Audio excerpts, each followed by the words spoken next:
यमराज द्वारा अपने दूतों को आदेश, जैसा कि इस अध्याय में बतलाया गया है। यमदूत यमराज के पास पहुंचे तो यमराज ने विस्तार से भागवत धर्म अर्थात भक्ति के धार्मिक नियमों की व्याख्या की। इस तरह यमराज ने उन यमदूतों को संतुष्ट किया जो अत्यधिक निराश हो गए थे। यमराज ने कहा, यद्यपि अजामिल अपने पुत्र को पुकार रहा था, किंतु उसने भगवान नारायण के नाम का उच्चारण किया और नामोच्चारण की झलक मात्र से उसे विष्णुदूतों को तुरंत ही संगति मिल गई, जिन्होंने उसे तुम्हारे द्वारा बंदी बनाए जाने के प्रयास से बचा लिया। यह बिल्कुल ठीक है।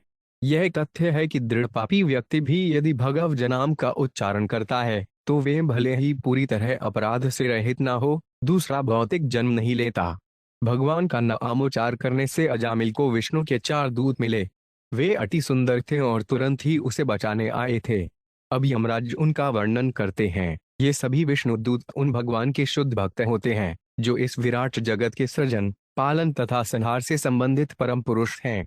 उन परमेश्वर के कार्यकलापों को जो आत्मनिर्भर हैं और भौतिक इंद्रियों की पहुंच के बाहर हैं, न तो राजा इंद्र, वरुण, शिव, ब्रह्मा, सप्तर्षि नहीं मैं समझ सकता हूँ। भौतिक इंद्रियों के द्वारा उनके विषय में किसी को ज्ञान नहीं मिल सकता। मायापति भगवान में हर एक सौभाग्य के दिव्य गुण पाए जाते हैं और उस दृष्टि से उनके भक्त भी योग्य होते हैं। जो भक्त पतितात्माओं को इस जगत से बचाने के विषय में ही चिंतित रहते हैं, वे बद्धात्माओं को बचाने के लिए विभिन्न स्थानों में जन्म लेते हैं।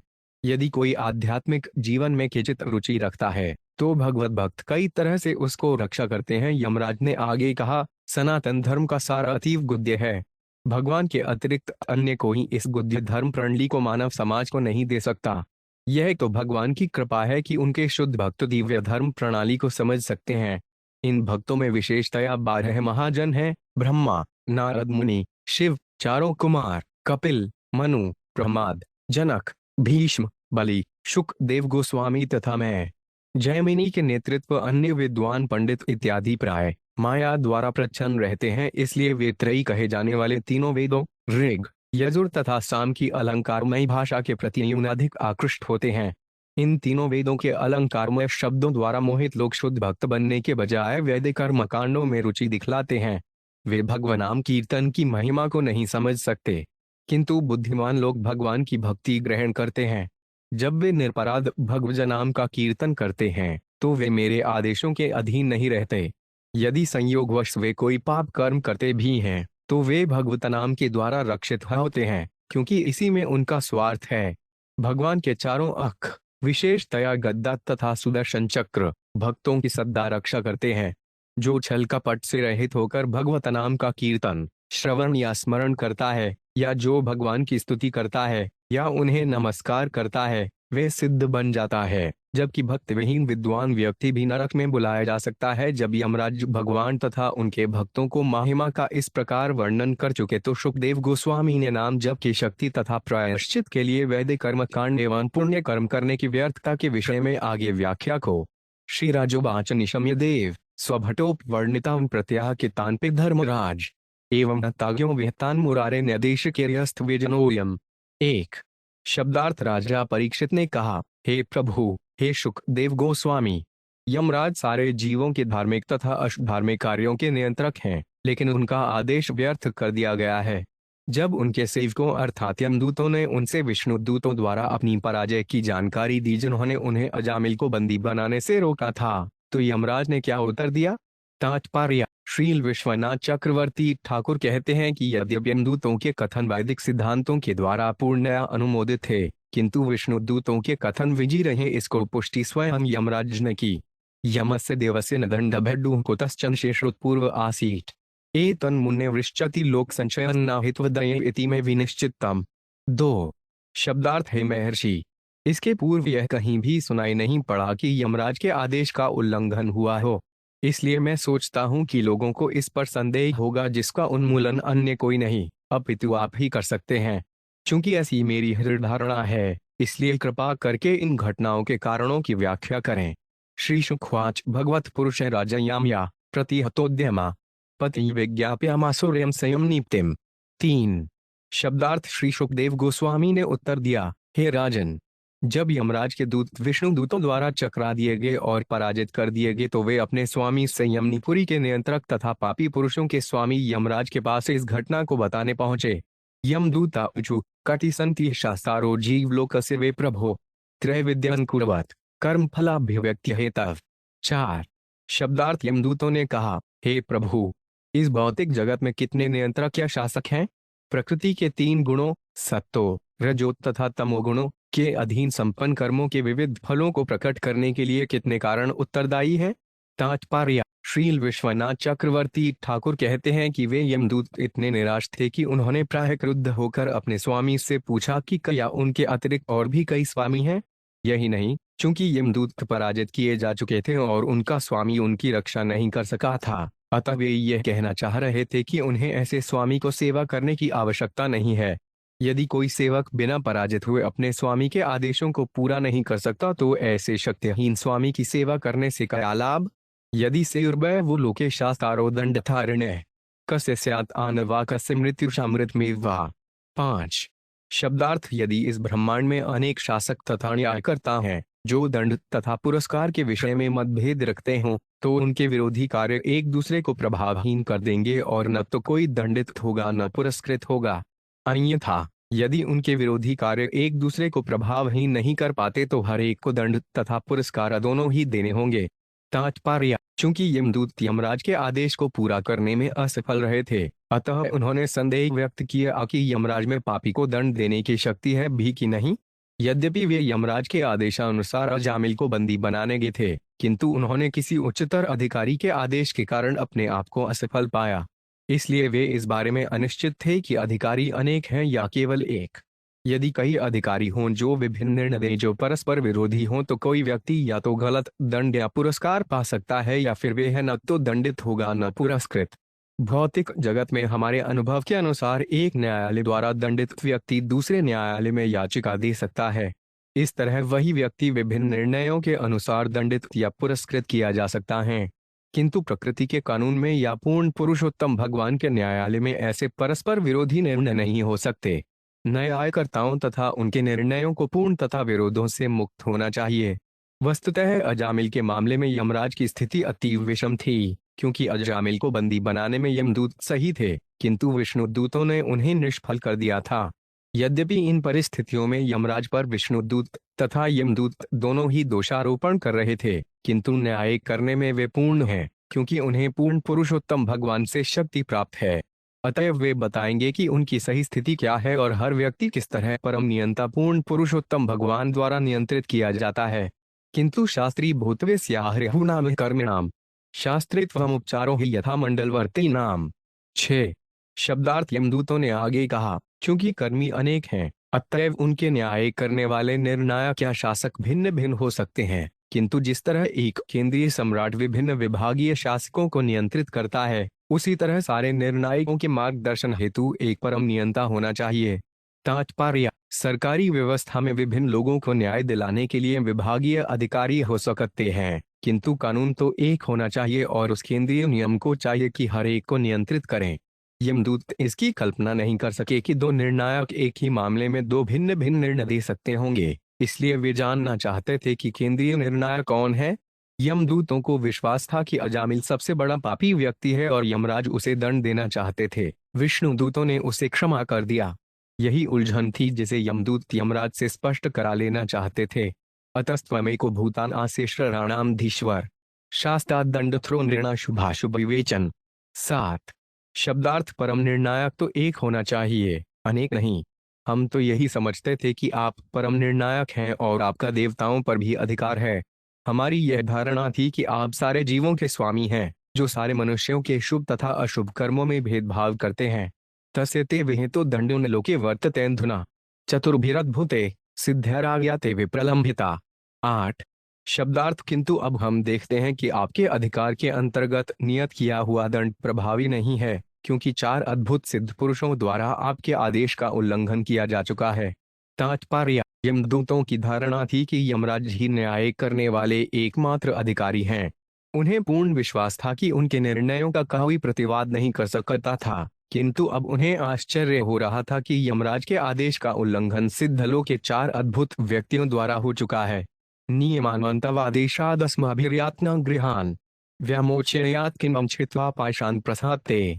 9 शब्दार्थ हम आपके आदेशानुसार महान पापी अजामिल को नरक की ओर ला रहे थे, तभी सिद्धलोक के उन सुंदर पुरुषों ने बलपूर्वक उन रस्सियों की गांठों को काट दिया जिनसे हम उसे बंदी बनाए हुए थे। तात्पर्य: श्रील विश्वनाथ चक्रवर्ती ठाकुर की टिप्पणी है कि यमदूत विष्णुदूतों को यमराज के समक्ष लाना चाहते थे।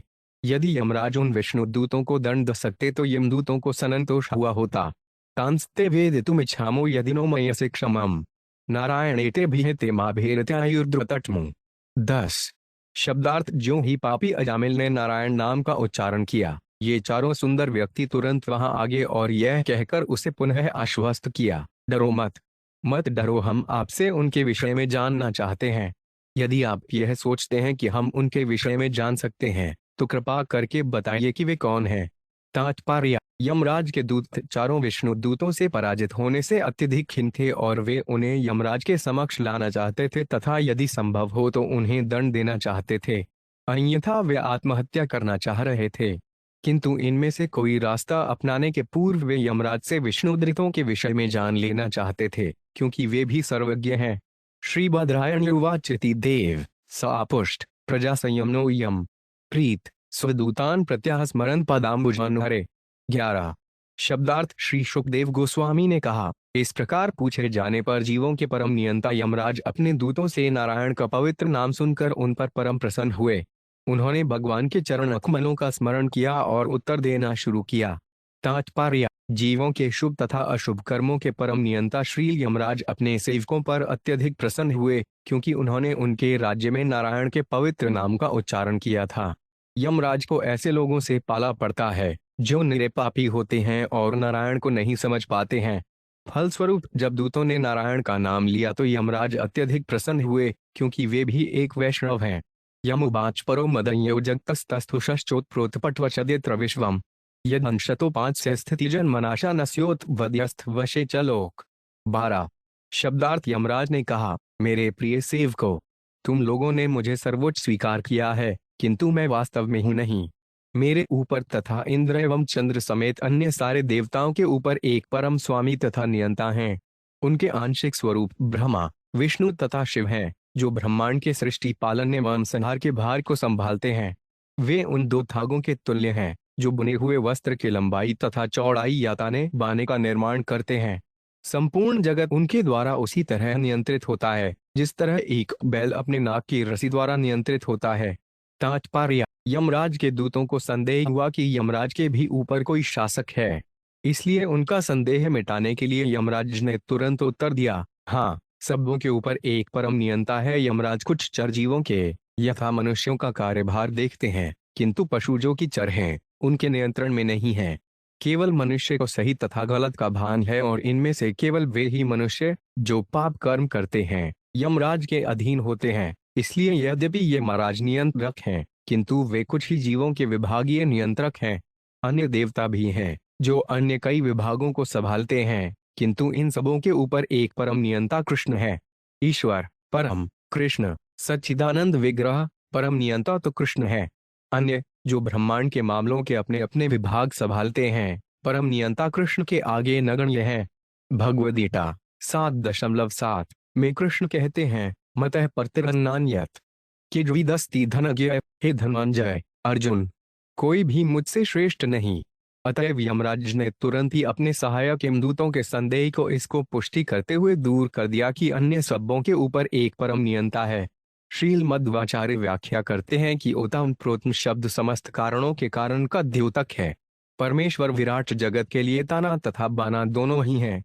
स्कंद पुराण के निम्नलिखित श्लोक से इसकी पुष्टि होती है, यथा कंथा पट्टा सूत्रभूतः प्रोताश संस्थिता एवं विष्णाविद विश्ववैभवते प्रोफेसर च संस्थितः।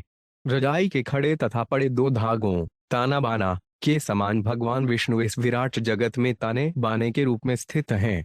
यो नाम भिर्वाची जनवरी निजाय बधनाति तंत्यामिव दाम बिर्गा अस्मे बलिंतई से नामकर निबंध बधाशनकिता किता वहंती।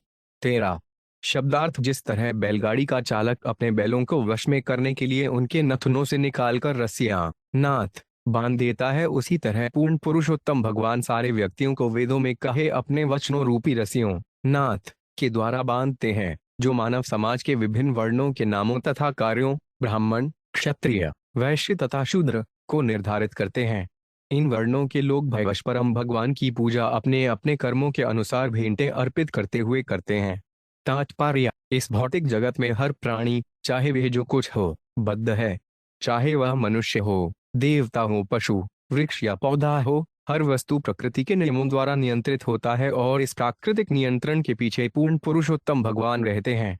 इसकी पुष्टि भागवत गीता द्वारा 9.10 होती है, जिसमें कृष्ण कहते हैं, मैं अध्यक्षेणे प्रकृति सुयते सच्याचरम। भौतिक प्रकृति मेरे निर्देशन के अनुसार कार्य कर रही है और समस्त चर तथा अचर प्राणियों को उत्पन्न करती है। इस तरह कृष्ण उस प्राकृतिक यंत्र के पीछे रहते हैं जो उनके नियंत्रण में कार्य करता है।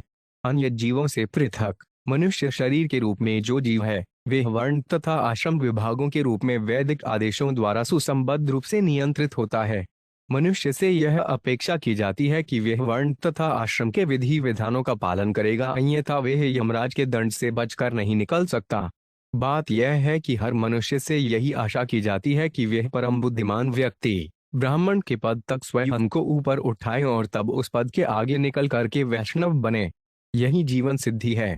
ब्राह्मण, क्षत्रिय, वैश्य तथा शूद्र अपने अपने कर्मों के अनुसार भगवान की पूजा द्वारा अपने को ऊपर उठा सकते हैं।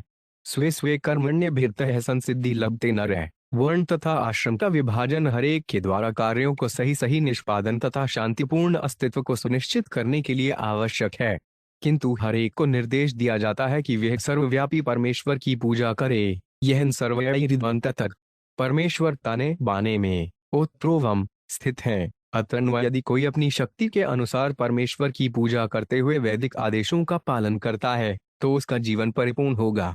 जैसा कि श्रीमद् भागवत 1 फरवरी 13 में कहा गया है, अतः पुंभिद्विज श्रेष्ठ वर्णाश्रम विभागः स्वनुडितस्य धर्मस्य संसिद्धि ऋतोष्णः। हे द्विज श्रेष्ठ, अतः यह निष्कर्ष निकला कि मनुष्य जाति भेद तथा आश्रम के अनुसार नियत कर्तव्यों धर्म को संपन्न करके जिस सर्वोच्च सिद्धि जो कि भगवान हरि को प्रसन्न करना है प्राप्त कर सकता है। वर्णाश्रम संस्थान मनुष्य को भगवधाम वापस जाने का पात्र बनाने के लिए पूर्ण विधि उपलब्ध करता है, क्योंकि प्रत्येक वर्ण तथा आश्रम का उद्देश्य भगवान को प्रसन्न करना है। मनुष्य प्रामाणिक गुरुवार के निर्देशन में परम भगवान को प्रसन्न कर सकता है और यदि वह ऐसा करता है तो उसका जीवन पूर्ण है। परम भगवान पूजनीय हैं और हर व्यक्ति प्रत्यक्ष या अप्रत्यक्ष रीति से उनकी पूजा करता है। जो लोग उनकी प्रत्यक्ष पूजा करते हैं उन्हें मुक्ति लाभ जल्दी हो जाता है, जबकि अप्रत्यक्ष रीति से सेवा करने वाले की मुक्ति विलंबित होती है। नाम भिवाच्य शब्द अत्यंत महत्वपूर्ण है। वर्णाश्रम संस्थान में विभिन्न नाम हैं: ब्राह्मण, क्षत्रिय, वैश्य, शूद्र, ब्रह्मचारी, गृहस्थ, वानप्रस्थ तथा सन्यासी। वाक अथवा वैदिक आदेश इन सारे विभागों के लिए निर्देश देते हैं। हर व्यक्ति से अपेक्षा की जाती है कि वह परमेश्वर को नमस्कार करे और वेदों में जिस तरह दर्शाया गया है अपने कर्तव्य पूरे करें। अहं महेंद्रो नृत्य प्रचेता सुमोनिरीश पवनो विरचि आदित्य विश्ववसु 5 ठसाध्याम रुद्र रुद्रगणा ससिधा 14 अनेच ये विश्वश्री जो 5 मरेशा भुगवाद्यो 5 स्परिष्ठर्जस्तमस्का अस्थिहितम न विदु स्परिष्ठट माया सत्व प्रधाना अपिकी ततो उन्हें। 15 शब्दार्थ में यमराज, स्वर्ग का राजा इंद्र, निरकृति, वरुण, चंद्र, अग्नि, शिव, पवन, ब्रह्मा, सूर्य, विश्वासु, 8 वरुण, साध्यगण, मरुतगण, सिद्धगण तथा मरीचि एवं अन्य ऋषिगण जो ब्रह्मांड के विभागीय कार्यकर्ताओं को चलाने में लगे रहते हैं, बृहस्पति इत्यादि सर्वोत्तम देवतागण तथा भूग आदि मुनिगण। ये सभी प्रकृति के 2 निम्न गुणों रजो तथा तमोगुण के प्रभाव से निश्चित रूप से मुक्त होते हैं।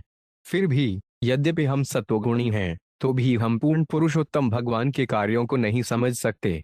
तो फिर दूसरों के विषय में क्या कहा जाए जो मोह के अधीन होने से ईश्वर को जानने के लिए केवल मानसिक ऊहापोह करते हो।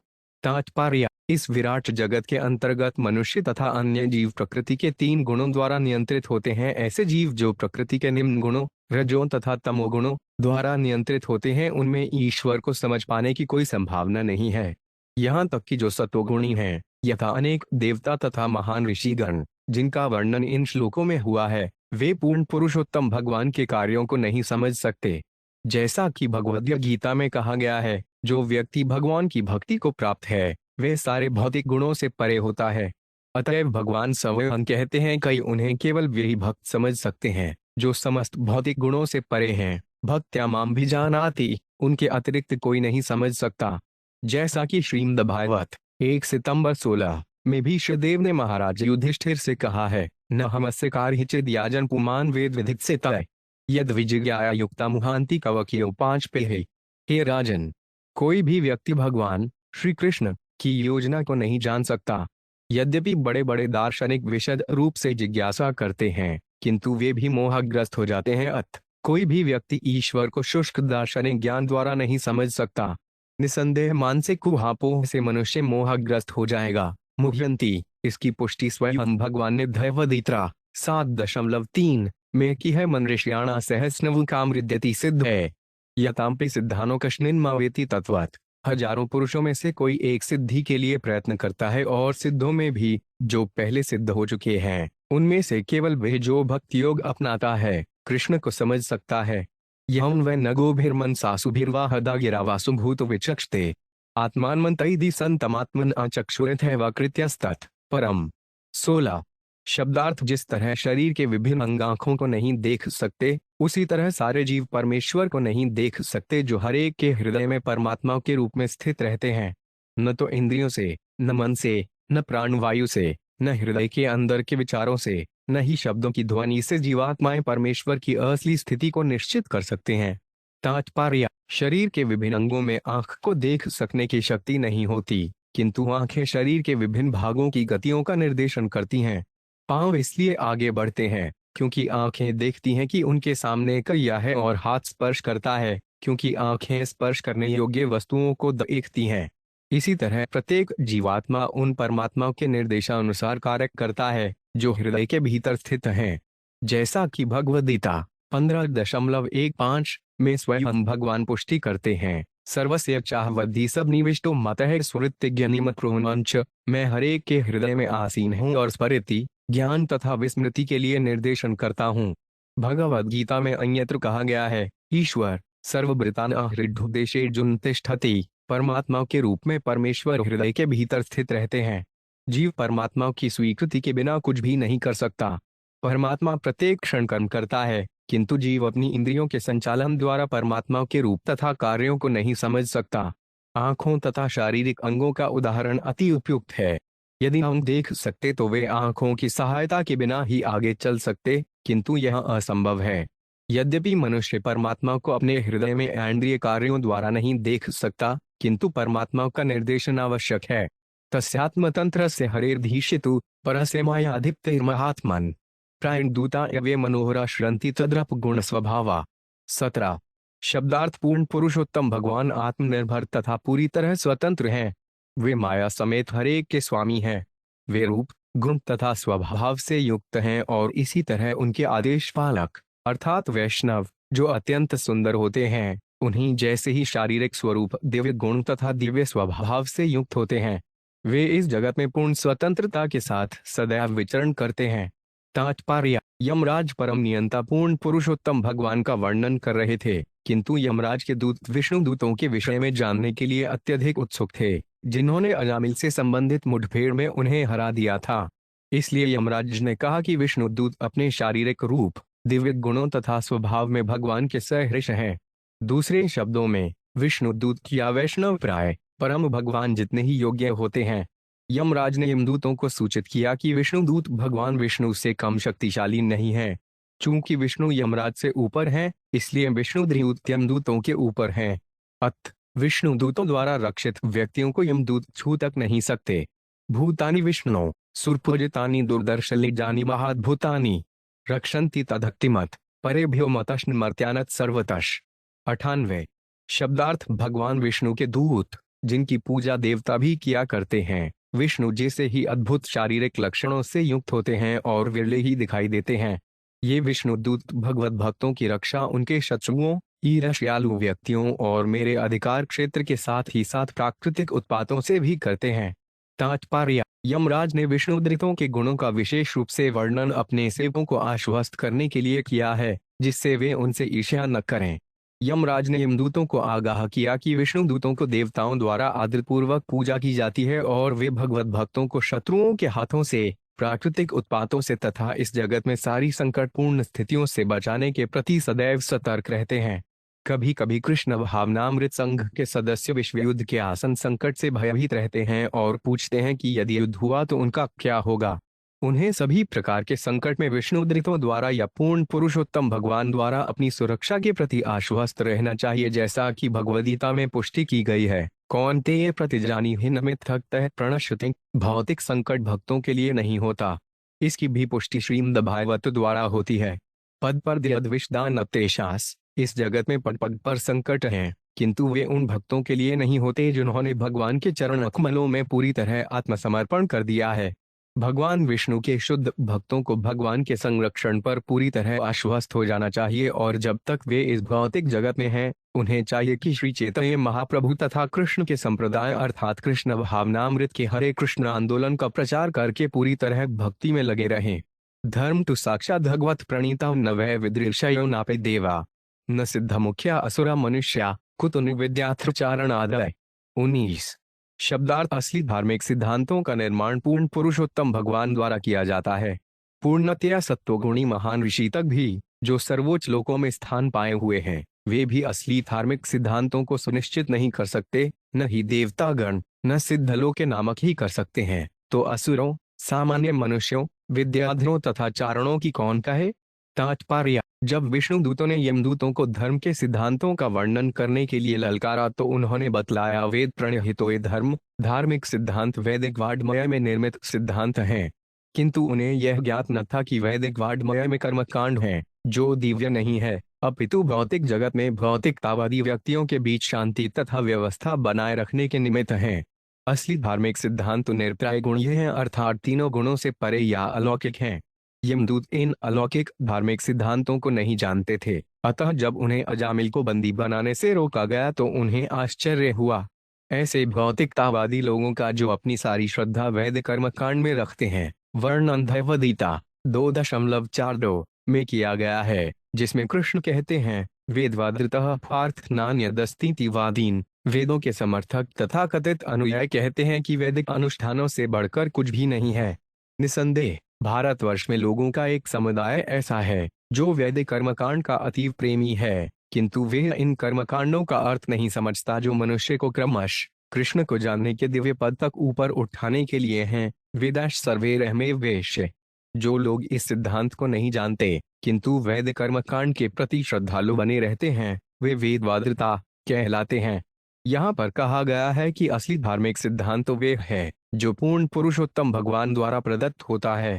इस सिद्धांत का कथन भगवद्गीता में हुआ है, सर्वधर्मैरित्यज्य मामेक शरण ब्रज। मनुष्य को डॉलर ये सारे कर्तव्यों को छोड़ देना चाहिए और कृष्ण के चरण कमलों में शरण लेनी चाहिए। यही असली धार्मिक सिद्धांत है जिसका पालन हर एक को करना चाहिए।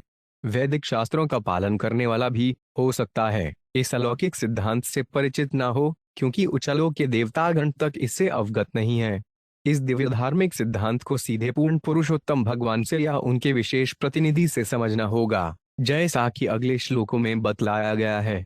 स्वयंभू नारद, शंभु, कुमार, कपिलो मनु, प्रहलादोजन को भीष्मो बलिवन्यास्किर्वयम्। 20 द्वादशैते विजानीमो धर्म भागवतम भट्टा गुवन विशुद्ध दुर्खो धिय ज्ञात्वामृतमयनुते। 21 शब्दार्थ ब्रह्मा जी, भगवान नारद, शिव जी, 4 कुमार, भगवान कपिल, देवहूति के पुत्र, स्वयंभू मनु, प्रहलाद महाराज, जनक महाराज, भीष्म पितामह, बलि महाराज, शुक देव गोस्वामी तथा मैं असली धर्म के सिद्धांत को जानने वाले हैं। हे सेवको, यह अलौकिक धार्मिक सिद्धांत जो भागवत धर्म या परम भगवान की शरणागति तथा भगवत प्रेम कहलाता है, प्रकृति के तीनों गुणों से अकलुषित है। यह अत्यंत गोपनीय है और सामान्य मनुष्य के लिए दुर्बोध है, किंतु संयोगवश यदि कोई भाग्यवान इसे समझ लेता है तो वे तुरंत मुक्त हो जाता है और इस तरह भगवधाम लौट जाता है। तात्पर्य: भगवान कृष्ण ने भगवद्गीता में भागवत धर्म को अत्यंत गोपनीय धार्मिक सिद्धांत कहा है। सर्वगृह्मत्मक गुडमाद युहमत्रम। कृष्ण अर्जुन से कहते हैं, चूंकि तुम मेरे मित्र हो इसलिए मैं तुम्हें परम गोपनीय धर्म बतला रहा हूँ। सर्वधर्मान परित्यज्य मामेक शरण ब्रज। अन्य सारे कर्तव्यों को त्याग दो और मेरी शरण में आओ। कोई यह पूछ सकता है, यदि यह सिद्धांत विरले ही समझ सकते हैं तो फिर इसका लाभ क्या है? इसके उत्तर में यहाँ पर यमराज कहते हैं कि यह धार्मिक सिद्धांत तभी ज्ञेय है जब कोई ब्रह्मा, शिव, चार कुमारों तथा अन्य प्रामाणिक अधिकारियों की परंपरा का पालन करता है। शिष्य परंपराएं चार हैं, एक ब्रह्मा से, एक शिव से, एक लक्ष्मी से तथा एक कुमारों से चलने वाली। ब्रह्मा से चलने वाली शिष्य परंपरा ब्रह्म संप्रदाय कहलाती है। शिव, शंभु से चलने वाली परंपरा रुद्र संप्रदाय तथा देवी लक्ष्मी से चलने वाली परंपरा श्री संप्रदाय तथा कुमारों से चलने वाली कुमार संप्रदाय कहलाती है। मनुष्य को अत्यंत गोपनीय धार्मिक प्रणाली को समझने के लिए इन चार संप्रदायों में से किसी एक की शरण ग्रहण करनी होती है। पद्मयुयान में कहा गया है कि संप्रदाय विहीना ये मन्नत रास्ते निष्फला मता। यदि कोई इन चार मान्यता प्राप्त शिष्य परंपराओं का पालन नहीं करता तो उसका मंत्र या उसकी दीक्षा निष्फल है। वर्तमान समय में कई अपसंप्रदाय हैं, अर्थात ऐसे संप्रदाय जो प्रामाणिक नहीं हैं और जिनका ब्रह्मा, शिव, कुमारगण या लक्ष्मी जैसे महाजनों से कोई संबंध नहीं है। लोग ऐसे संप्रदायों से भ्रमित होते हैं। शास्त्रों का कहना है कि ऐसे संप्रदाय में दीक्षित होना समय का अपव्यय है, क्योंकि इससे मनुष्य को असली धार्मिक सिद्धांतों को समझने में मदद नहीं मिलेगी। एतावाने लोके पांचस्मिन् पुंसा धर्म पर स्मरेत भक्ति योगो भगवती तनाम ग्रहणादिभिः। 22। शब्दार्थ भगवान के नाम के कीर्तन से प्रारंभ होने वाली भक्ति ही मानव समाज में जीव के लिए परम धार्मिक सिद्धांत है। तात्पर्य, जैसा कि पिछले श्लोक में कहा गया है, धर्म धागवम, असली धार्मिक सिद्धांत भागवत धर्म है, जिनका वर्णन श्रीमद् भागवत में यथावत के प्रारंभिक अध्ययन भगवद गीता में हुआ है। ये सिद्धांत क्या है? भागवत का कथन है, धर्म प्रोलित एकत्वत और तीन श्रीमद् भागवत में ठगने वाली धार्मिक प्रणालियां नहीं है। शायद की हर वस्तु पूर्ण पुरुषोत्तम भगवान से सीधे संबंधित है। भागवत में और भी कहा गया है, सवै पुंस परो धर्मो यतुप्तिर्धोक्षजे, परम धर्म वे है जो अपने अनुयायियों को यह सिखाता है कि उन पूर्ण पुरुषोत्तम भगवान से कैसे प्रेम किया जाए जो व्यावहारिक ज्ञान की पहुंच से परे है। ऐसी धार्मिक प्रणाली तनाम ग्रहण अर्थात भगवनाम के कीर्तन से प्रारंभ होती है। श्रवण कीर्तन विष्णु स्मरणम पाद सेवनयम। भगवत नाम का कीर्तन करने तथा भावावेश में आकर नृत्य करने के बाद मनुष्य क्रमश भगवान के रूप, भगवान की लीलाओं तथा भगवान के दिव्य गुणों को देखता है। इस तरह से वे पूर्ण पुरुषोत्तम भगवान की स्थिति को पूरी तरह से समझ लेता है। भगवान किस तरह भौतिक जगत में अवतरित होते हैं, किस तरह जन्म लेते हैं और क्या क्या कार्य करते हैं, इनके विषय में मनुष्य जान तो सकता है, किंतु तब जब वे भक्ति करे, जैसा कि भगवद गीता में कहा गया है, भक्त्या माम भिजानाति, एकमात्र भक्ति द्वारा मनुष्य परम भगवान के विषय में सब कुछ समझ सकता है। यदि कोई सौभाग्यवश इस तरह से परम भगवान को समझ लेता है तो परिणाम निकलता है, त्यक्त्वा देह युनर्जन नैति, अपना शरीर त्यागने के बाद फिर उसे इस भौतिक जगत में जन्म नहीं लेना पड़ता, प्रत्युत वे भगवधाम लौट जाता है। यही चरम सिद्धि है। इसीलिए भगवद गीता 8:15 में कृष्ण कहते हैं, माम पेत पुनर्जन सद्दुख काल्यम शाश्वत नाजुवचति महत्यान है संसिद्धि पर्यागता। मुझे प्राप्त करके महापुरुष जो भक्ति योगी हैं कभी भी दुखों से पूर्ण इस अनित्य जगत में नहीं लौटते, क्योंकि उन्हें परम सिद्धि प्राप्त हो चुकी होती है। नामोच्चारण महात्म्य हरे पश्चात पुत्र का अजामिलो 5 पेनाय मृत्यु पाशाद मुच्यत। 23।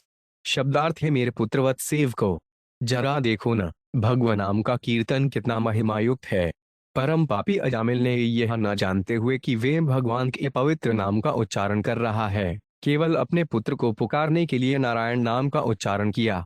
फिर भी भगवान के पवित्र नाम का उच्चारण करने से उसने नारायण का स्मरण किया और इस तरह से वे तुरंत मृत्यु के पाश से बच्चा लिया गया। तात्पर्य, हरे कृष्ण मंत्र के कीर्तन की महत्ता के विषय में शोध करने की आवश्यकता नहीं है। अजामिल का इतिहास भगवान के नाम की शक्ति तथा पवित्र नाम का निरंतर उच्चारण करने वाले व्यक्ति के उच्च पद का यथेष्ट प्रमाण है। इसीलिए श्री चैतन्य महाप्रभु ने परामर्श दिया है, हरे नाम हरे नास हरेन्मेव केवलम कलि नास्तेव नास्तेव नास्तेव गतिरण्य था। जितने भक्त इस कलयुग में मुक्त होने के लिए जितने कर्मकांडों की आवश्यकता है उन्हें कोई संपन्न नहीं कर सकता। ऐसा कर पाना अत्यंत कठिन है। अतः सारे शास्त्रों तथा आचार्यों ने संस्तुति की है कि इस युग में मनुष्य पवित्र नाम का कीर्तन करे। एतावताल मग्नीरणाय पुंस सडलीर्तमान भगवतो गुणकर्म नाम नाम विकुश्रित पुत्रम घवाण्य जामिलो 5 पिनारायणेति प्रियमाण्याय मुक्तिम। 24। शब्दार्थ। अतएव यह समझ लेना चाहिए कि मनुष्य भगवान के पवित्र नाम का और उनके गुणों तथा कार्यों का कीर्तन करने से समस्त पाप फलों से सरलता से छुटकारा पा जाता है। पाप फलों से छुटकारा पाने के लिए इसी एकमात्र विधि की संस्तुति की जाती है। यदि कोई अशुद्ध उच्चारण द्वारा भी भगवान के नाम का कीर्तन करता है तो उसे भवबंधन से छुटकारा मिल जाएगा, किंतु यदि वे अपराध रहित होकर कीर्तन करे। उदाहरणार्थ, अजामिल अत्यंत पापी था, किंतु मरते समय उसने पवित्र नाम का उच्चारण किया और यद्यपि वह अपने पुत्र को पुकार रहा था, किंतु उसे पूर्ण मुक्ति प्राप्त हुई क्योंकि उसने नारायण के नाम का स्मरण किया। तात्पर्य। रघुनाथ दास गोस्वामी के पिता की सभा में हरिदास ठाकुर ने पुष्टि की कि एकमात्र भगवज नाम का उच्चारण करने से मनुष्य मुक्त हो जाता है, भले ही उसने पूर्णतया निरपराध भाव से उच्चारण न किया हो। स्मार्त ब्राह्मण तथा मायावादी जनवरी विश्वास नहीं करते कि मनुष्य इस तरह मुक्ति पा सकता है, किंतु हरिदास ठाकुर के कथन की सच्चाई का समर्थन श्रीमद् भागवत के अनेक उदाहरणों द्वारा होता है। उदाहरणार्थ, इस श्लोक की टीका करते हुए श्रीधर स्वामी ने निम्नलिखित उदाहरण दिया है। साय प्रवर्गणन खग्रामाद्य मुच्यते। यदि कोई अत्यंत भक्ति पूर्वक संध्या तथा प्रातः भगवनाम का सदैव उच्चारण करता है तो वे सारे भौतिक कष्टों से मुक्त हो सकता है। अन्य उदाहरण से इसको पुष्टि होती है कि यदि कोई प्रतिदिन अतीवादर पूर्वक भगवनाम का निरंतर श्रवण करता है तो वे मुक्ति प्राप्त कर सकता है। अनुदिनम आद्रेन श्रवण। अन्य उदाहरण कहता है, आरवर्ण कौर्तन ध्यान हरे अद्भुत कर्मन जन्म कर्म गुणान आचतेन्द्र खिलचेष्टिय। मनुष्य को चाहिए कि वह सदैव भगवान के असामान्य रूप से अद्भुत कार्यों का सदैव कीर्तन तथा श्रवण करे, वे इन कार्यों का ध्यान करे तथा भगवान को प्रसन्न करने का प्रयास करे। भागवत 11.3-27। श्रीधर स्वामी पुराणों से भी उदाहरण देते हैं। फपक्षयश भवति स्मरता तमहनिशम। भगवान के चरण कमलों का दिन रात अहर्निशम स्मरण कर रखे मनुष्य सारे पापलों से मुक्त हो सकता है। इसके आगे वे भागवत 6 मार्च 1931 से उदाहरण देते हैं। तस्मात् सड्डुर्तमान विष्णुर्जयन मंगलर्घ्य सहाय महतांपिक और अव्यविध वैकांतिक निष्कृतम। ये सारे उदाहरण सिद्ध करते हैं कि जो व्यक्ति भगवान के पवित्र कार्यों, नाम, यश तथा रूप के कीर्तन एवं श्रवण में निरंतर लगा रहता है, वे मुक्त है। जैसा कि इस श्लोक में अद्भुत ढंग से कहा गया है, एतावालयश न निर्धरणाय पुंसाय। केवल भगवनाम का उच्चारण करने से मनुष्य सारे पाप फलों से मुक्त हो जाता है। इस श्लोक में प्रयुक्त अलग शब्द सूचित करता है कि भगवनाम का उच्चारण करना ही पर्याप्त है। यह शब्द विभिन्न आशज्ञों से प्रयुक्त किया जाता है। जैसा कि संस्कृत भाषा के सबसे प्रामाणिक कोश अमरकोश में कहा गया है, अल धरूषण पर्याप्त शक्ति वारण वाचक। अलम शब्द का प्रयोग आभूषण, पर्याप्त शक्ति तथा संयम अर्थों में किया जाता है। यहाँ पर अलम शब्द यह सूचित करने के लिए प्रयुक्त किया गया है कि किसी अन्य विधि को आवश्यकता नहीं है, क्योंकि भगवनाम का उच्चारण ही पर्याप्त है। यदि कोई गलत ढंग से भी उच्चारण करता है तो वे उच्चारण करने से सारे पाप फलों से मुक्त हो जाता है। पवित्र नाम की इस उच्चारण शक्ति का प्रमाण है अजामिल की मुक्ति। जब अजामिल ने नारायण के पवित्र नाम का उच्चारण किया तो उसे परमेश्वर का ठीक से स्मरण नहीं आया, बच जाए इसके उसने अपने पुत्र का स्मरण किया। यह तो निश्चित है कि मृत्यु के समय अजामिल अत्यधिक शुद्ध नहीं था, वह तो महान पापी के रूप में विख्यात था। इतना ही नहीं, मृत्यु के समय मनुष्य की शारीरिक दशा पूरी तरह अस्त व्यस्त हो जाती है। ऐसी विषम स्थिति में अजामिल के लिए स्पष्ट रूप से उच्चारण कर सकना अत्यंत कठिन होता। तो भी अजामिल ने एकमात्र भगवनाम के नाम का उच्चारण करने से मुक्ति प्राप्त को। अतएव उन लोगों के विषय में क्या कहा जाए जो अजामिल जितने पापी नहीं है। यह निष्कर्ष निकलता है कि मनुष्य को दृढ़ होने के साथ ही भगवनाम का हरे कृष्ण कृष्ण कृष्ण हरे हरे, हरे राम राम राम हरे हरे का कीर्तन करना चाहिए, क्योंकि इस तरह वे कृष्ण की कृपा से माया के पाश से निश्चित रूप से छूट जाएगा। हरे कृष्ण मंत्र का कीर्तन ऐसे पुरुषों के लिए भी संस्तुत किया जाता है जो अपराध करते हैं, क्योंकि कीर्तन करते रहने से वे क्रमश निरपराध भाव से कीर्तन करने लगेंगे।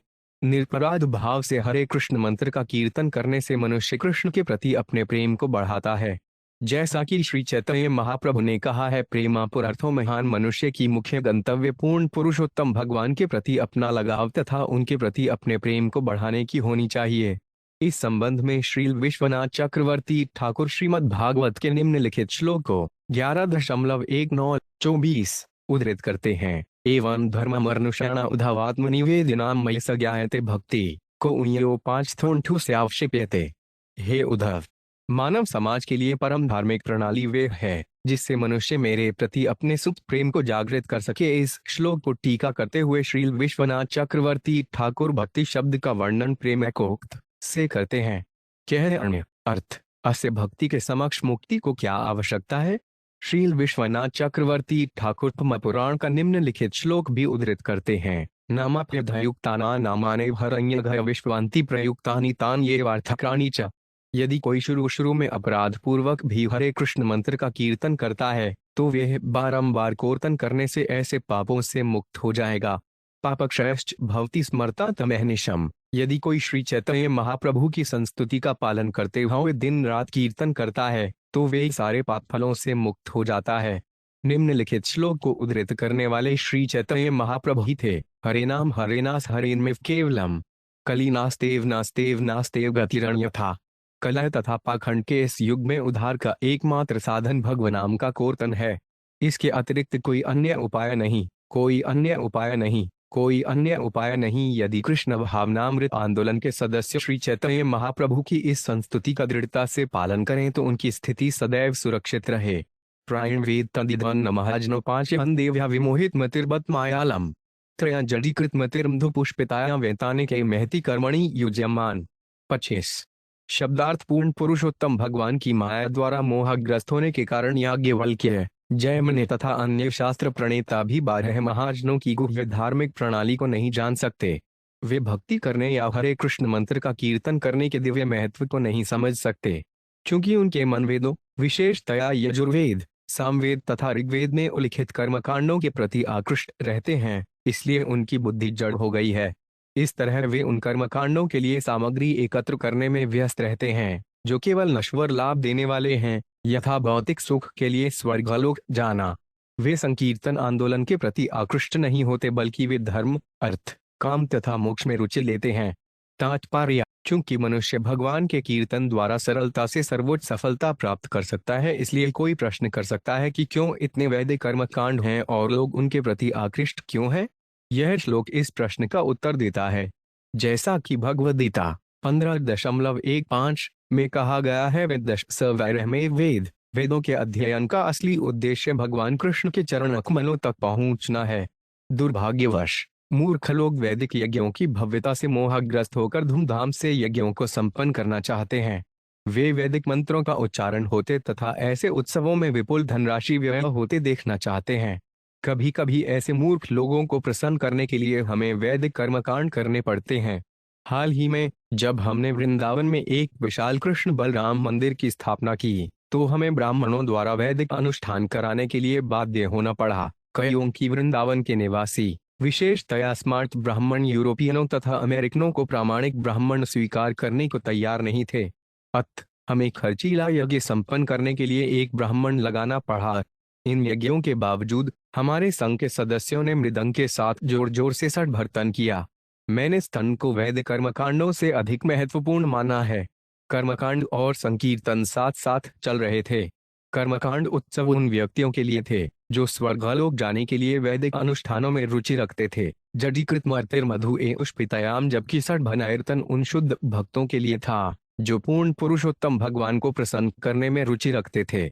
हम तो केवल षड्भर्तन ही कराते, किंतु तब वृंदावन के निवासी स्थापना उत्सव को गंभीरता से न लेते।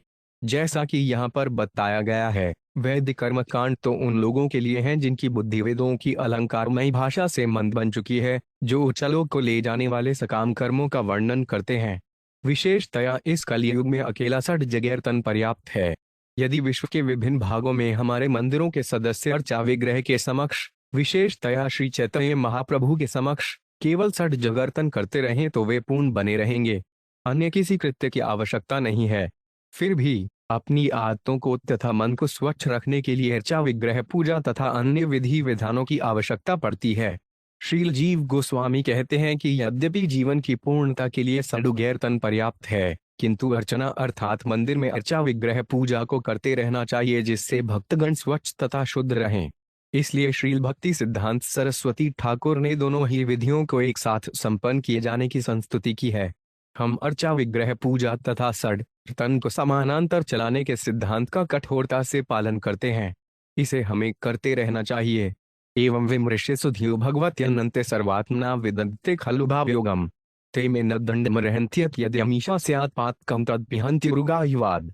26 शब्दार्थ। अतः इन सभी बातों पर विचार करते हुए बुद्धिमान लोग हरे के हृदय में स्थित तथा समस्त शुभ गुणों की खान भगवान के पवित्र नाम के कीर्तन की भक्ति को अपनाकर सारी समस्याओं को हल करने का निर्णय करते हैं।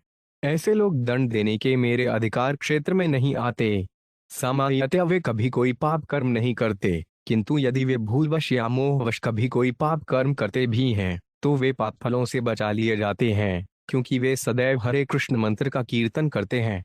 तात्पर्य। इस संबंध में श्रील विश्वनाथ चक्रवर्ती ठाकुर निम्नलिखित श्लोक उद्धृत करते हैं, जो ब्रह्मा द्वारा की गई स्तुतियों में से है। भागवत 10:14-29 अथ पिते देव पदाग्भुजधर प्रसाद लेशानुगृहीते वहे जानति तत्व भयवन महिम्नो न चाहिए रुको उपचिरनय विचिन्वन। तात्पर्य यह है कि वैदिक शास्त्र का अत्यंत प्रकांड पंडित तत्पूर्ण पुरुषोत्तम भगवान के अस्तित्व तथा उनके नाम, यश, गुण इत्यादि से पूरी तरह अनजान हो सकता है, जबकि कोई कोई विद्वान ना होते हुए भी भगवान की स्थिति को समझ सकता है, यदि वे किसी तरह भक्ति में लगकर भगवान का शुद्ध भक्त बन जाता है। इसीलिए यमराज द्वारा कहा गया यह श्लोक कहता है, एवं विमृश्य सुधियों भयवती। जो लोग भगवान की प्रेमा भक्ति करते हैं वे सुधिया अर्थात बुद्धिमान बन जाते हैं, किंतु वैदिक पंडित के साथ ऐसा नहीं होता, क्योंकि वह कृष्ण के नाम, यश तथा गुणों को नहीं समझता। शुद्ध भक्त वह है जिसको बुद्धि विमल होती है। वह सचमुच विचारवान होता है, क्योंकि वह भगवान की सेवा में किसी दिखावे के लिए नहीं, अपितु प्रेम से मन, वचन तथा शरीर से लगा रहता है। अभक्तगण धर्म का दिखावा कर सकते हैं, किंतु यह अधिक प्रभावशाली नहीं होता, क्योंकि वे दिखावे के लिए मंदिर या गिरजाघर में जाते हैं, किंतु सोचते कुछ और हैं। ऐसे व्यक्ति अपने धार्मिक कर्तव्य की उपेक्षा करते हैं और यमराज द्वारा दंडनीय होते हैं। किंतु यदि कोई भक्त अपनी पुरानी आदतों के कारण अनिच्छा से या संयोगवश पाप कर्म करता है तो उसे क्षमा कर दिया जाता है। सज्जर्तन आंदोलन की यही महत्ता है। ते देव सिद्ध प्रगीत पवित्र गाथा ये साधव समहशो भगवत प्रपना तानोपसिदत हरेक दया भिगुप्तान्येषां वह न च वह प्रभाम दंडे। 27 शब्दार्थ। मेरे प्रिय सेवकों, ऐसे भक्तों के पास मत जाना, क्योंकि वे पूर्ण पुरुषोत्तम भगवान के चरण कमलों में पूरी तरह शरणागत हो चुके होते हैं। वे समदर्शी होते हैं और उनकी गाथाएं देवताओं तथा सिद्धलोक के निवासियों द्वारा गाई जाती हैं। तुम लोग उनके निकट भी मत जाना। वे पूर्ण पुरुषोत्तम भगवान की गद्दा द्वारा सदैव रक्षित रहते हैं, इसलिए ब्रह्मा तथा में और काल भी उन्हें दंड देने में समर्थ नहीं है। तात्पर्य। वस्तुत यमराज ने अपने सेवकों को आगाह किया, मेरे प्रिय सेवकों, इसके पूर्व भक्तों को तंग करने के लिए तुम चाहे जो भी करते रहे हो, किंतु अब उसे बंद कर दो। जिन भक्तों ने भगवान के चरण कमलों में शरण ले रखी है तथा जो भगवान नाम का निरंतर कीर्तन करते हैं, उनकी प्रशंसा देवता तथा सिद्धलोक के वासी तक करते हैं। वे भक्त इतने समानीय तथा उच्च हैं कि भगवान विष्णु उनकी रक्षा स्वयं अपने हाथ में गदा लेकर करते हैं। अत इस बार जो तुमने किया है उसकी उपेक्षा करते हुए आगे से कभी भी तुम ऐसे भक्त के पास मत जाना, अन्यथा तुम्हें भगवान विष्णु की गद्दा द्वारा मार दिया जाएगा। अतएव यह मेरी चेतावनी है। भगवान विष्णु अभक्तों को गद्दा तथा चक्र से दंड देते हैं। तुम लोग भक्तों के साथ छेड़छाड़ करके दंड का खतरा मत मोड़ लो। तुम ही नहीं, यदि ब्रह्मा को या मुझे भी उन्हें दंड देना हो तो भगवान विष्णु हमें ही दंड देंगे। इसलिए अब इसके बाद भक्तों को कभी तंग मत करना। तानायद्वम सत्व विमुखान कुंद पादार बिंद मकरंदर साद जस्त्रम निष्किजनय परमहन सकुलय सडलय जुष्टादगृह निरवत्मनिबद्ध तृष्णानु। 28 शब्दार्थ। परमहंस सामान्य पुरुष होते हैं जिन्हें भौतिक भोग में कोई रुचि नहीं है तथा जो भगवान के चरण कमलों का मधुपान करते हैं। मेरे सेवकों, मेरे पास ऐसे व्यक्तियों को ही दंडित किए जाने के लिए लाओ जो उस मशक्त चुके आस्वादन से विमुख हैं, जो परमहंसों की संगति नहीं करते तथा जो गृहस्थ जीवन एवं सांसारिक भोग में लिप्त हैं, क्योंकि ये नरक ले जाने वाले रास्ते हैं। तात्पर्य। यमदूतों को यह चेतावनी देने के बाद कि वे भक्तों के पास नहीं जाएं, अब यमराज यह बताते हैं कि किन लोगों को उनके समक्ष लाया जाए। वे यमदूतों को विशेष रूप से सलाह देते हैं कि वे ऐसे भौतिकतावादी व्यक्तियों को लाएं जो मात्र संभोग के लिए गृहस्थ जीवन में लिप्त रहते हैं। जैसा श्रीमद् भागवत में कहा गया है, यन्मैथुना देहमें ध्युखन हितुच्छम। लोग केवल संभोग के लिए गृहस्थ जीवन में लिप्त रहते हैं। वे अपने भौतिक कार्यकलापों द्वारा अनेक प्रकार से सदैव सताए जाते हैं और उनका एकमात्र सुख सारे दिन कठिन श्रम करने, रात में सोने तथा संभोग करने में निहित रहता है। निद्रया ध्येयते नक्तव्यवाइन चवावय। भौतिकतावादी गृहस्थ रात में या तो सोते हैं या संभोग में रत रहते हैं। दिवाचार थे या राजन कुटुंब व्रणेनवा। दिन के समय वे धन की खोज में रहते हैं और यदि धन मिल गया तो उसे अपने परिवारों के भरण पोषण में खर्च करते हैं। यमराज अपने सेवकों को विशेष रूप से मंत्रणा देते हैं, वे उन भक्तों को नहीं लाएं जो सदैव भगवान के चरण कमलों का मधुपान करते रहते हैं, जो समदर्शी हैं और सारे जीवों पर सहानुभूति के कारण कृष्ण भावनामृत का प्रचार करने के लिए प्रयत्नशील रहते हैं। भक्तगण यमराज द्वारा दंडनीय नहीं है, किंतु जिन लोगों को कृष्ण भावनामृत की कोई जानकारी नहीं रहती उन्हें उनके तथाकथित पारिवारिक भोग के भौतिक जीवन से नहीं बचाया जा सकता। श्रीमद्भागवत 2:1-4 में कहा गया है, देहापतिक्लत्रादेश्वातिसैनेष्व सत्स्वपी तेषा प्रमतो निधर पश्यन्नपि न पश्यति। आत्मतृष्टि के लिए ऐसे लोग विश्वास करते हैं कि उनके राष्ट्र, समुदाय या परिवार उन्हें बचा लेंगे। वे इस बात से अचेत रहते हैं कि ऐसी गलती करने वाले सैनिकों को कालक्रम में विनष्ट कर दिया जाएगा।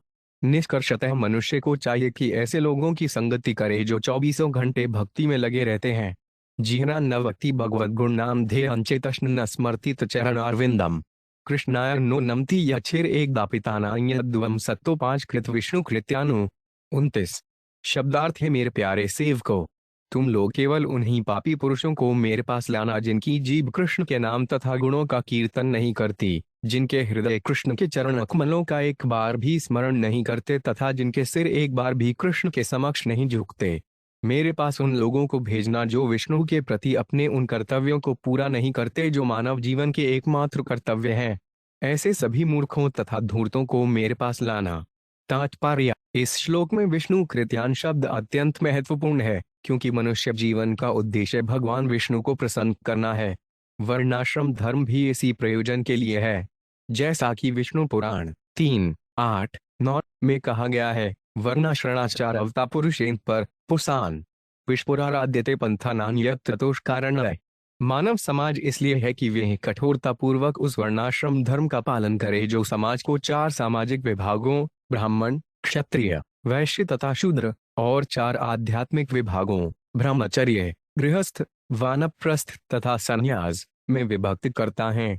वर्णाश्रम धर्म मनुष्य को भगवान विष्णु के निकटतर लाता है, जो कि मानव समाज का एकमात्र असली लक्ष्य है। न ते विदुः स्वार्थयर्ति ही विश्वय, किंतु दुर्भाग्यवश लोग यह नहीं जानते कि उनका स्वार्थ भगवधाम वापस जाने में या भगवान विष्णु के पास पहुंचने में है। दुशास्य ये बहिर्थमानिन, विपरीत इसके वे केवल मोहग्रस्त रहते हैं। हर मनुष्य से आशा की जाती है कि भगवान विष्णु के पास पहुंचने के लिए कर्तव्य करे। अतएव यमराज यमदूतों को परामर्श देते हैं कि वे उन्हीं लोगों को उनके पास लाएं जिन्होंने भगवान विष्णु के प्रति अपने कर्तव्य भुला दिए हैं। अकृत विष्णुकरित्यान, जो विष्णु कृष्ण के पवित्र नाम का कीर्तन नहीं करता, जो विष्णु के अर्चा विग्रह को शीश नहीं झुकाता तथा जो भगवान विष्णु के चरण कमलों का स्मरण नहीं करता, वह यमराज द्वारा दंडनीय है। संक्षेप में, सारे अवैष्णव यमराज द्वारा दंडनीय है। तत्क्षम्यता स भगवान पुरुष पुराणो नारायण स्वपुरुषयंद सत्कृतौन्य स्वनाम हो न विदुषा रचिता झंझलीन अक्षांतिर्गरीयसि नमः पुरुषाय भूमने। 30 शब्दार्थ, तब यमराज स्वयं को तथा अपने सेवकों को अपराधी मानते हुए भगवान से क्षमा याचना करते हुए इस प्रकार बोले, हे प्रभु, मेरे सेवकों ने निश्चित रूप से अजामिल जैसे वैष्णव को बंदी बनाकर महान अपराध किया है। हे नारायण, हे परम एवं पुरातन पुरुषोत्तम, आप हमें क्षमा कर दें। अपने अज्ञान के कारण हम अजामिल को आपके सेवक के रूप में नहीं पहचान सके और इस तरह हमने निश्चित रूप से महान अपराध किया है। अतएव हम हाथ जोड़कर आपसे क्षमा मांगते हैं। हे प्रभु, आप अत्यंत दयालु हैं और सद्गुणों से सदैव पूर्ण रहते हैं। कृपया हमें क्षमा कर दें। हम आपको सादर नमस्कार करते हैं। तात्पर्य, यमराज ने अपने सेवकों द्वारा किए गए अपराध का भार अपने ऊपर ले लिया। यदि किसी प्रतिष्ठान का कोई सेवक कोई गलती करता है तो प्रतिष्ठान उसकी जिम्मेदारी अपने ऊपर लेता है। यद्यपि यमराज अपराधों से ऊपर हैं, किंतु व्यवहारतः उनकी अनुमति से ही उनके सेवक अजामिल को बंदी बनाने गए थे, जो कि महान अपराध था। न्यायशास्त्र पुष्टि करता है भृत्यापराधे यदि सेवक कोई 6-5 स्वामिनो दंड। यदि सेवक कोई गलती करता है तो स्वामी दंडनीय होता है, क्योंकि अपराध के लिए वही उत्तरदायी होता है। इस बात को गंभीरता से लेते हुए यमराज ने अपने सेवकों सहित हाथ जोड़कर परम पुरुषोत्तम भगवान नारायण से क्षमा करने के लिए प्रार्थना को तस्मात् सडीर्तमान विष्णुर्जगन मड्रल मनसाम महताम पिकौड़व्यविद्य कांतिक निष्कृतम 31। शब्दार्थ सुखदेव गोस्वामी ने कहा, हे राजन, भगवत नाम का कीर्तन बड़े से बड़े पापों के फलों को भी उन्मूलित करने में सक्षम है। इसलिए संकीर्तन आंदोलन का कीर्तन संपूर्ण ब्रह्मांड में सबसे शुभ कार्य है। कृपया इसे समझने का प्रयास करें जिससे अन्य लोग इसे गंभीरतापूर्वक ग्रहण कर सकें। तात्पर्य, हमें ध्यान देना चाहिए कि यद्यपि अजामिल ने नारायण के नाम का अधूरे रूप में उच्चारण किया था, किंतु सारे पाप फलों से उसका उद्धार हो गया। पवित्र नाम का कीर्तन इतना मंगलप्रद है कि यह हरेक को पाप कर्मों के फलों से मुक्त कर सकता है। किंतु इससे यह निष्कर्ष नहीं निकालना चाहिए कि कोई व्यक्ति पाप के फलों का निराकरण करने के लिए हरे कृष्ण कीर्तन करके पाप करता रह सकता है। प्रत्युत उसे समस्त पापों से रहित होने के लिए सावधान रहना चाहिए और हरे कृष्ण मंत्र के कीर्तन द्वारा पाप कर्मों का निवारण हो जाएगा, यह कभी सोचना भी नहीं चाहिए, क्योंकि वह दूसरा अपराध है। यदि संयोगवश किसी भक्त से कोई पाप कर्म हो जाता है तो भगवान उसे क्षमा कर देंगे, किंतु मनुष्य को जानबूझकर पाप कर्म नहीं करना चाहिए। धृणवता गृहणता वीर्याण्युद्यामानि हरे मुहुः यथा सुजात्या भक्त्या शुद्ध गृणात्मा व्रतादि भी। 32। शब्दार्थ, जो व्यक्ति भगवान नाम का निरंतर श्रवण तथा कीर्तन करता है और भगवान के कार्यों का श्रवण तथा कीर्तन करता है, वह बहुत ही आसानी से शुद्ध भक्ति पद को प्राप्त कर सकता है, जो उसके हृदय के मैल को शुद्ध करने वाला है। केवल व्रत रखने तथा वैदिक कर्मकांड करने से ऐसी शुद्धि प्राप्त नहीं की जा सकती। तात्पर्य, मनुष्य भगवान नाम के कीर्तन तथा श्रवण का अभ्यास आसानी से कर सकता है और इस तरह आध्यात्मिक जीवन में भावविभोर बन सकता है। पद्मयूरण का कथन है, नामापराधयुक्ताना नामान्य एव हरन्ति घम अविजस्व आंति प्रवृत्तानि तो आन्येवार्थकानि च। यदि कोई व्यक्ति हरे कृष्ण महामंत्र का कीर्तन अपराध सहित भी करता है तो वे हविचल भाव से निरंतर कीर्तन करते हुए अपराधों से बच सकता है। जो इसका अभ्यस्त हो जाता है वह सदा शुद्धव्य पद पर रहेगा, जो पाप फलों से अस्पृश्य है। सुखदेव गोस्वामी ने राजा परीक्षित से विशेष अनुरोध किया कि इस तथ्य को सावधानी से अंकित कर लें, किंतु वैदिक कर्मकांडों को करने से कोई लाभ नहीं होता।